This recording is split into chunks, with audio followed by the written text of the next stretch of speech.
అందరూ ఎలా ఉన్నారు? అందరూ బాగున్నారా? నేనైతే చాలా బాగున్నాను. రండి రండి, ఈరోజైతే మీకు ఒక మంచి రెసిపీ చెప్పబోతున్నా. ఆ రెసిపీ ఏంటో తెలుసా? అదేనండి, క్రీమీగా ఉంటుంది చూడండి, వైట్ సాస్ పాస్తా. అదైతే నేను ఇప్పుడు చేయబోతున్నా. అయితే హీట్ అయింది కదా, ఆయిల్ హీట్ అవగానే ఇందులో అయితే మనం వెల్లుల్లి వేసేద్దాం. సరే, ఇది మంచిగా బాగా అయితే డీప్ ఫ్రై అవుతుంది కదా, ఇది ఫ్రై వేసుకొని మంచిగా తీసుకొని ఆ కడాయిలో అయితే మీరు బటర్ వేసుకోవచ్చు, ఆయిల్ కూడా వేసుకోవచ్చు.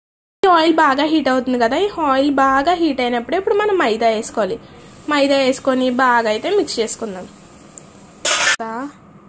వేసేస్తున్నాం చీజ్.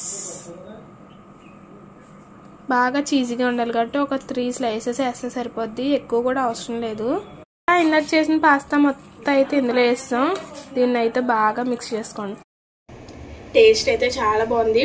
మధ్య మధ్యలో గార్లిక్ వేసాం కదా, ఆ గార్లిక్ ఫ్లేవర్ అయితే ఇంకా బాగుంది. మీరు కూడా గార్లిక్ మిస్ అవ్వకుండా వేసుకోండి.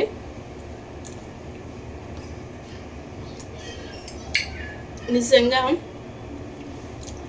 ఎక్సలెంట్ ఉంది. మీరు కూడా ఖచ్చితంగా ట్రై చేయండి.